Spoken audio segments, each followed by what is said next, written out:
ngatirove tsuma pint tipinde mucourt aiwa judge vari hot rasta vakabatwa vachismugla stuff rasta vakatobatwa vari kujamka Gande kuchikurubi judge vari kudhipisa Gande kuchikurubi loya rake ramunyudzisa Gande kuchikurubi judge vari kudhipisa Gande kuchikurubi loya rake ramunyudzisa kune vashungurudzwa nevarume zvekusvika pakuda divorce, kune vari kunyimwa mabhel, kune vari kunyimwa mari dzemaintenance.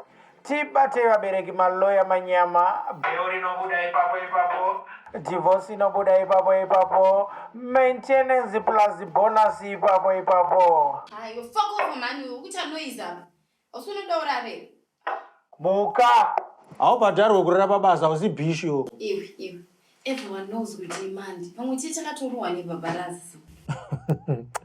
Babarazi chete rekana kuti unenge wakatodhakwa. Pei yacho kana icho yakadhakwa chotazaurira mabasa chi. Maloya manyama, maloya mandandi apa. inonetsa kusika. Iwe, uri lawyer here wewe. Yeah? Wakadziwa? Where do you practice? Yeah? Shamwari, ndakadzidza kwaMudindo. I don't practice noita.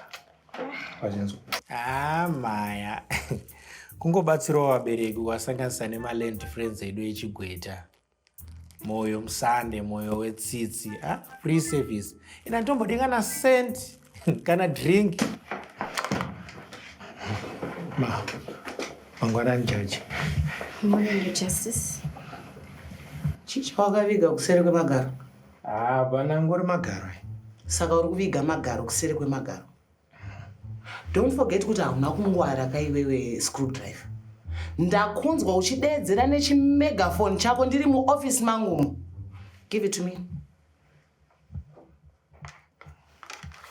We've all heard about mabush babas, mababa emsango. We've also heard about bush canteens, sadza nengeke pasi pemuti. But there are also bush lawyers, lawyers emshikashika. Pano ndipo paiva headquarters yemamshikashika lawyers before I came here. Copacabana lawyers. Mpedza namo lawyers, fake lawyers. But after I came here, ndakava butsura vese pakasara pakachena pano. Now they're trying to come back in here through a middleman. Avaiwine, we do not tolerate mafingiri fongoro in this noble profession. Do you still want to be an officer of the law or uda kutoita zvako chiwindi? Police officer. This is your last and final warning. Ndikangokubata futi uchiita chiwindi mu court mangu munomu. Ndinotanga ndakumamisa then ndokudzinga basa with zero benefits. Uri kunzwa? Sorry, chef. Kazi nasi ndiri kutonga mabenji. Munenge mati kurumidze kuuya. This morning you only have a case at 10. Koirire dumbu iri rinonzani koiri beyond. Kazi nasi hana kuya kubell hearing. Timu rese recollege hapana kana ari kuuya nhasi. Maria mukane njari. Maria ndiani? Gindro rinotakura mabhanditi. I feel sorry for those guys who can't be brought to court whenever that old green trucks breaks down. Yes, mandi ndanistombodya namudi basa, but I feel sorry for these guys, you know. Justice delayed is justice denied. Saka asina kuya zvake kakukoti uyu nhasi atorusa. Uza ndanga ndingori mumudi yekukanda mabail mukoti kunge maakwa. Varuza iwe. I'm retiring to the judge's chamber. Ndozokubata ina 10.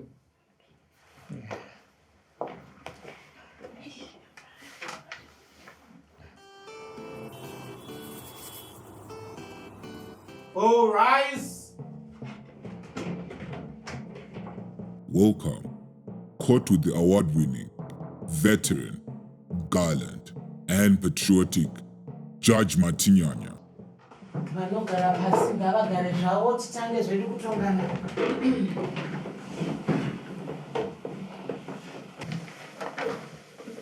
FC/24 Confucius Barbarasi Besas.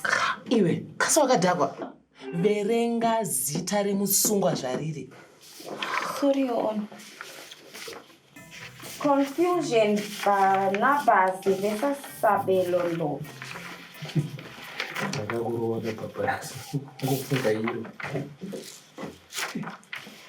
Ko ari kupiko Sabelo wacho? Mwana ndisimuona mukoti muno. Ngilapha Nkosi yenkantolo. Kati awusangazi yini ndlovukazi yami? Is that how you look without a head? Ko yethu wayise Ingwani ngilayo lapha ngikhiphile Nkosi yenkantolo respecting the court. But you don't respect the people's votes. How ironic. Shut up, Barnabas. Who gave you permission to speak in this court? Kunoko hakusi kuvuserere okuwapusa wapusa party kwako where you can talk whenever you want. This is an honorable court of law. Right? Confusion, Barnabas. Taura mosha ya wakakoromora. Mosha? Ah, yes. Natone mosha pandiri pana. This is fun. In this court, munhu wese anopinda ari guilty.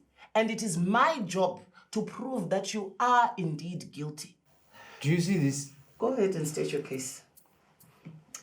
Listen, make it fast because there are a lot of sinners that are waiting to go to jail right now.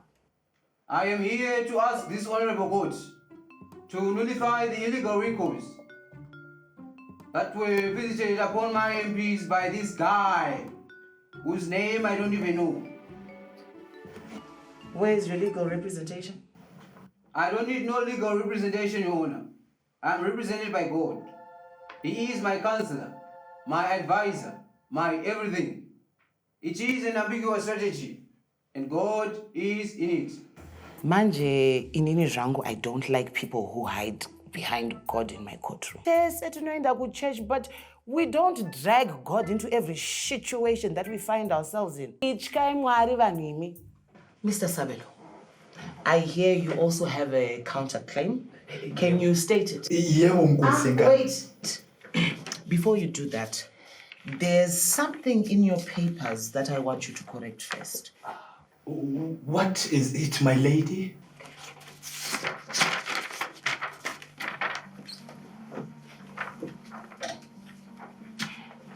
In your papers, you recalled 15 MPs from Parliament. Can you make it a round figure, please? Figure a round Nkosi yenkantolo. I don't understand. Angizwisisi. Okay. Zvakafanana nekupinda magumbazi une 5 user. Iwe uchitenga chinhu che 499. Change yacho inobvepi? Hazi mashure blue akapendwa nepingi wawaya. Objection, chef. Gumbazi yakavharwa kudhara-dhara.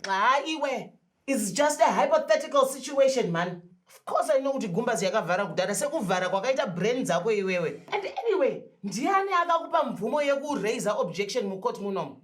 Usade kujairira, handiti? Ndinokushura kwakashaya kuti chijuki. Objection, Your Honor. Objection, Your Honor. Defendant is laughing unconstitutionally, and therefore should be stopped. I'll allow it.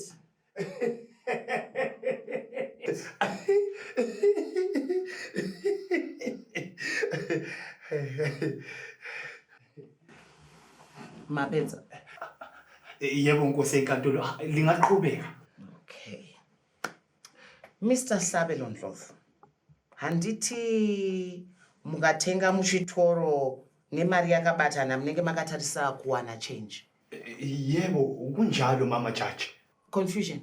Unoidawo here change? Of course, I need my change. You have been denying me my change, Mbakani.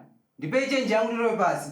Uko gala ruko. Handi change munoidawo? Hongu. Munhu wese anoida change. But problem manje is change hapana. There is no change. I'm very sorry, Mr. Sabelo, but please, I am going to ask you to make it a round figure. Anditi, with driver with 5 paper in your submit up. 5. Objection, Your Honor. This is... Shut up, Mani Banabasi. Just because you have a paralegal certificate, you think that you can represent yourself in the court of law? Paralegal certificate. I don't know what she's hallucinating about. I have a first-class degree from the country's top university. I even won a book prize for coming first in my class. Mr. Love, that you would write 5 more names kuti mundipe a round figure.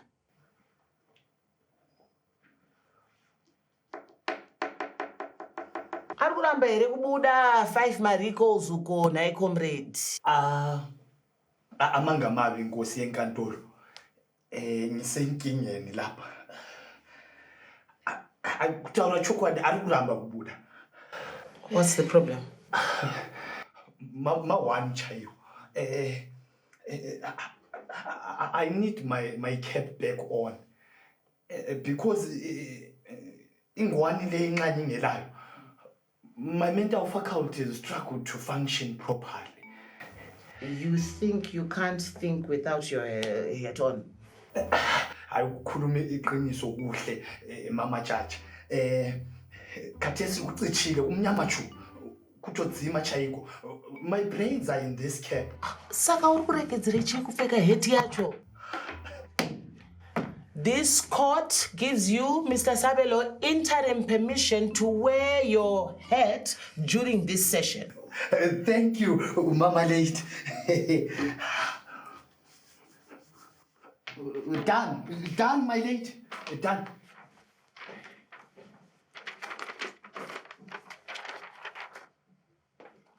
Thank you. Ngati mboenda kuweti, anditi? Judgment inodzoka after tamboenda kuweti. All rise.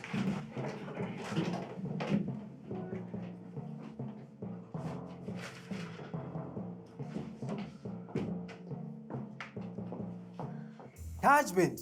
Upon a hearing, I'm going to go back to any judgment. I knew it. Coming to this court was a sheer waste of my time. Actually, I just came here to prove that these courts are captured. All rise.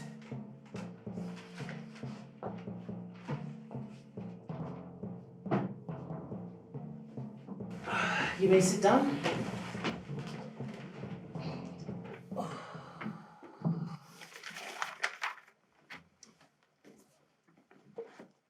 Right. This was a very, very simple case because there wasn't a case to begin with in the first place. Mr. Confusion Barnabas, you should stop abusing the court's time to clean up your party's mess. Yes. Go deeper, my lord. Go deeper. This court is impartial. Don't involve us in your party politics. In view of that, this court dismisses your application with costs plus a fine. Yes. Go deeper, Mama Judge. I said go deeper. Unfortunately, I cannot go any deeper. This is a shallow case. Mr. Ndlovu, I hear you have a counterclaim? Yes. Thank you, Mama Judge, for your sweet ruling. And yes, I have a counterclaim against my brother in struggle here, Confusion Barnabas. But before I do that, Mama Judge, I have a request. What request? I have just realized that Banezita and I recalled my mistake. Can I please reverse that? No. That's irreversible. Kanamuno ato mama. You can't unmam kumama, anditi? Boys, Judge Matinyanya weke nyenye. She deserves a Zimdanzo award panyaya zedonyo. She inspires me a lot to become a judge one day. Boss panyaya zetoshika. Ndo rimirwa amai. Angota angwa nditaure pese. You recalled a duly-elected parliamentarian a mistake. Mistake? What kind of a mistake is that? My brother, calm down. Don't be emotional. This is politics. Calm down. Calm down. Hey. This is politics. Silence in court. Sabelo Ndlovu, go ahead and state your counterclaim. Yes. Thank you, my lady. I am praying for an order that bars Barnabas from doing anything within CISO party. All the doing must be done by me, or authorized by me, or by my spokesperson, or my spokesperson's spokesperson. Also, I want the applicant barred from using the pink color, which is exclusively the color of our CISO party. And finally, I want the applicant barred from claiming the ownership to the party's logo. That's my face on the logo. My brother, relax. I'm coming for your face. My lady, I want the applicant barred from claiming ownership to his face. His face is now mine. His part is now mine. Chinhu chese chake chava changu. Thank you, my lady.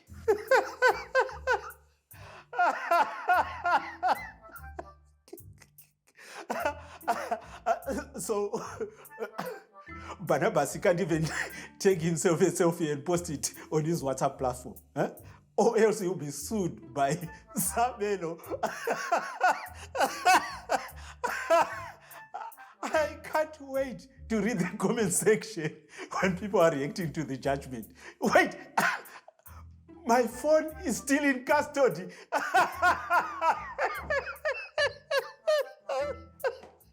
This honorable court, guided by the facts presented before it, grants you, Mr. Sabelo Ndlovu, the right of ownership to the CISO party logo.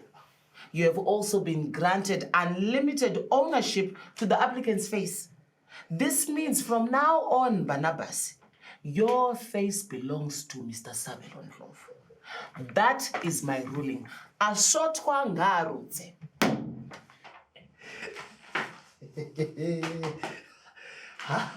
Uyachisa la.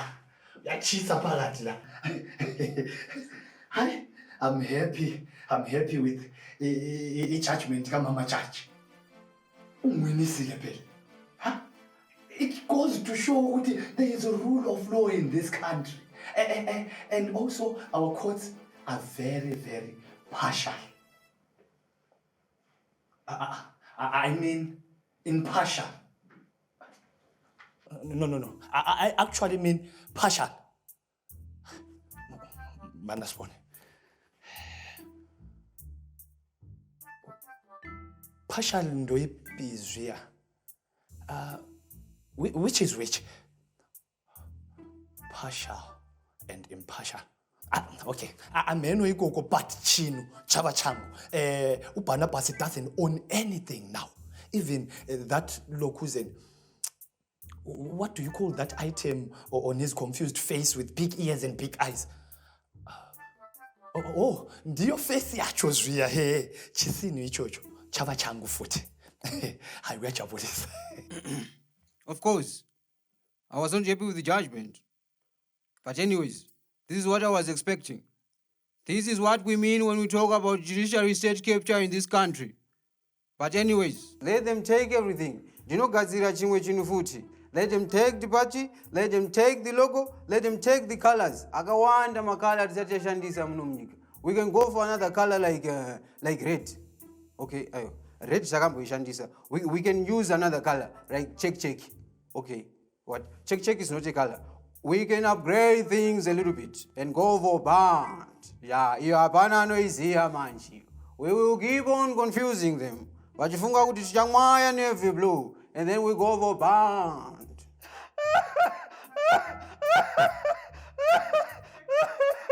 ngatirove tuma pint tipinde mucourt aye wajudge vari hot rasta vakabatwa vachismugler stuff rasta vakatobatwa vari kujamka Gande kuchikurubi judge vari kudhipisa Gande kuchikurubi lawyer rake ramunyudzisa Gande kuchikurubi judge vari kudhipisa Gande kuchikurubi lawyer rake ramunyudzisa